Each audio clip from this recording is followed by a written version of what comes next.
Wednesday this morning on First Take. I'm Peter Schrager. We've got Stephen A. We've got Mad Dog. We've got Kimberly Martin. We're all here. Let's kick the Thursday night football talk. Stephen A's Steelers are set to face off against their division rival Bengals. It will be the second start for Joe Flacco since being traded to Cincinnati, and he'll be up against Aaron Rodgers, who has turned back the clock and has the Steelers at a 4-1 record. Tomorrow will only be the second time in NFL history that two starting quarterbacks will be going up against each other in their 40s. The other one was Tom Brady versus Drew Brees in 2020. Here's Aaron Rodgers on the Thursday night matchup. This quarterback's playing this week. Let's go. Woo! Icy hot ball. I love it. Yeah, I think it's great for all the old guys, you know. I know that when I watch other sports, maybe it's because I'm the older guy, but I tend to pull for the older guys to win championships. I've known Joe for a long time. He's been great coming to my charity event. He's been a great ambassador for the league. He's had a great career, and it's fun that we're both still playing. All right, that's obviously great respect Rodgers has for Flacco. The Steelers seem to be rolling, but Kimberly, should they be on upset alert as they head against Cincinnati Thursday night? I think so. I understand the Bengals don't have Joe Burrow. I get that. But divisional games, they're always a little weird, always something unexpected.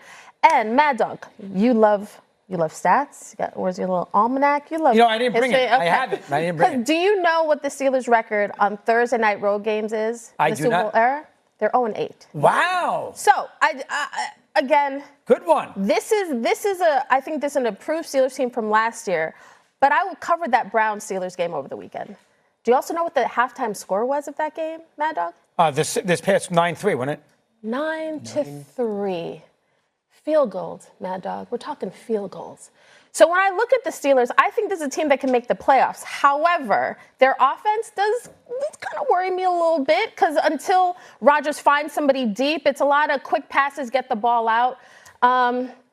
I just wonder about them consistently throughout the season. So, yeah, I think it's a divisional game, and they should be on upset alert. Yeah, I think it is, too. I agree with you. I had the over, by the way, in the Cleveland-Pittsburgh game. It was 38, so 23-9 doesn't add to 38. No, it doesn't. I needed Gabriel to score a touchdown there at the end. Here's the stat for you. Can I throw Stevie a stat? This is an interesting one. Do you know that last week Flacco only became the seventh quarterback since 1950 to play against the same team on a different team twice in the same year? So in other words, he was on two different teams playing against the same team, and the last guy to do it was Jack Kemp. That was on the wind. In 1962. Oh, you caught it too. Yeah, good for you, Peter. Good for you, Peter. No wonder you sit in that chair. That is a good job on your part. But I am with Kimberly. I think the Bengals are going to play a pretty competitive game. You know, they played well against Green Bay. Game was 24-18, 3rd and 9. He makes the big pass play, Love. Oh, that game, they could have had the ball back. Yep. I mean, I actually think the Bengals were very competitive on the road in Lambeau, and I think they'll play pretty well here this week. Close game. Stephen A., give us a reason to watch this game. What do we got here for the Steelers side? Well, the first reason is because I disagree with both Kimberly and Doggy. Let's get that out the way first. Kimberly's wrong because one of the biggest reasons she's wrong is because she's siding with Doggy, who's a degenerate gambler, and we all know that he's going to sit up there and look at the angles and how much money he can make and get away with it. That ain't going to cut the mustard. That I'm telling you that right now. The Cincinnati Bengals, we came into the season recognizing how horrid their defense was. They haven't been that god-awful, but they certainly haven't been impressive. So we've got to get that out of the way. Offensively, they've been anemic. Yeah, you go out and you get Joe Flacco. His first game in the Cincinnati Bengal uniform, you have him throw the football 45 times. He still throws for about 219 yards. He didn't turn the ball over. Congratulations. It's so touching. But in the end, when you're going up against a Pittsburgh Steelers defense that's going to be able to get at a stationary quarterback, that should be problematic for them. I know he's torched them last year. I know he's torched them in the past when he was with the Indianapolis Colts last year and before that when he was with the Browns. But still in all, you should be able to get to Joe Flacco. I know he's familiar with the Steelers. I know Jamar Chase and T. Higgins are elite weapons. But in the end, the way the Steelers defense is flowing, the fact that he's new to this and still trying to figure things out in terms of being in the Cincinnati Bengal uniform with their system schematic, schematically with Zach Taylor coaching, I think that's something the Steelers defense can exploit more than he can exploit their defense. Offensively, we're talking about a guy in Aaron Rodgers that's completing about 69% of his passes, that's got about 10 touchdowns and 3 interceptions on the season. And I'm talking about this guy since late last season. He's thrown, I think it's like since week 8 or 9 of last season, where he had the worst season of his career, going 5-12. Aaron Rodgers is throwing like 28 touchdowns and just 7 in the Steelers Nation, listen up. You wanted fire, you wanted truth, and you wanted real analysis without the recycled takes or lazy mistakes. Well, buckle in. This is Steelers Nation Wire, and I'm here to bring you the energy, the details, and the hype you deserve. Let's talk about the man of the hour, Jalen Ramsey, the new face of Pittsburgh secondary, the game changer, the statement maker. And folks, he's not just here to play, he's here to dominate.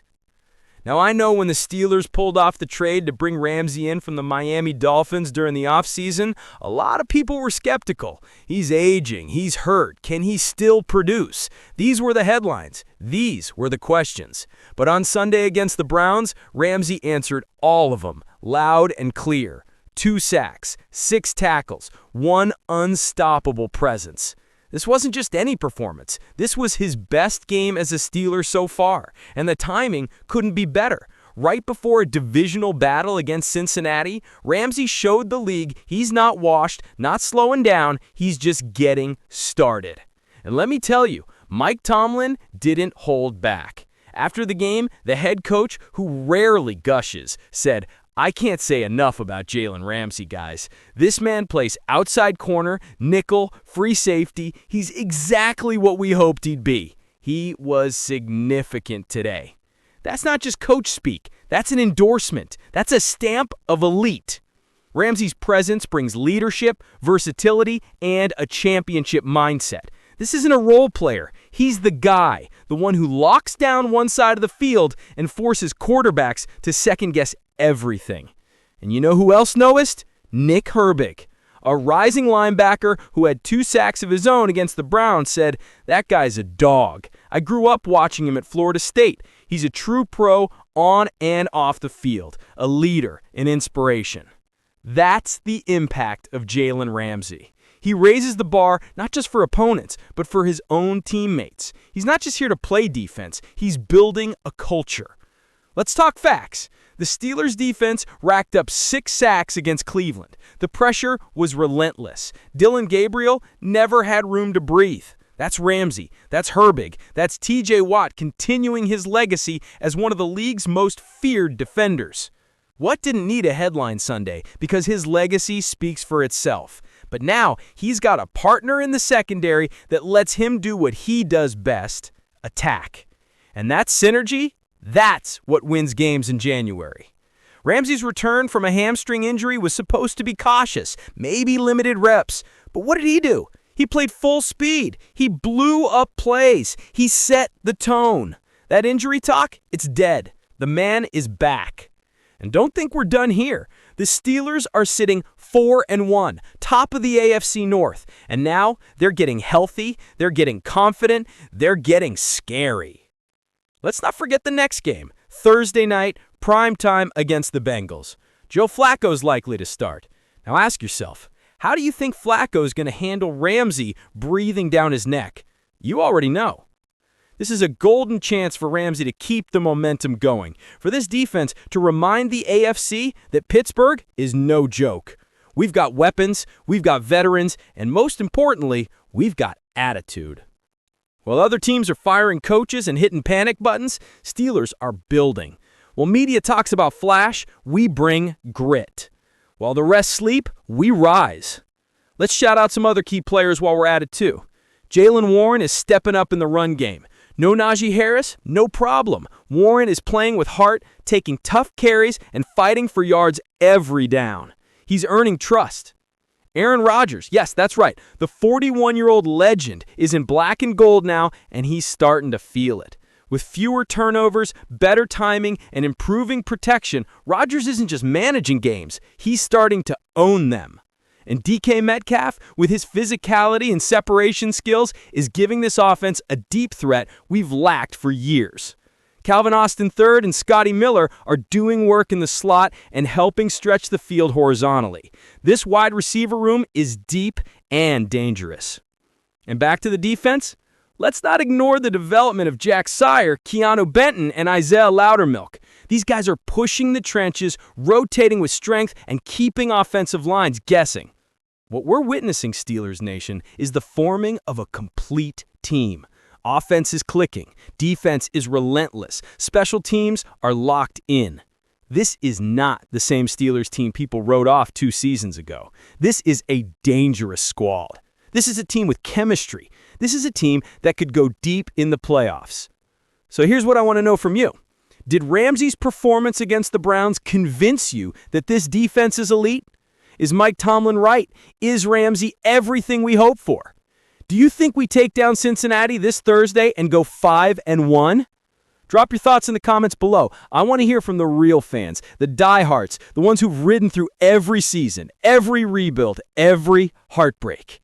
Smash that like button if you felt the energy. Hit subscribe to stay locked into every single Steelers update. And share this with a friend because Steelers Nation is growing and this ride is just getting started. This is Steelers Nation Wire, where the noise is real, the takes are raw, and the love for Pittsburgh runs deep. Let's go.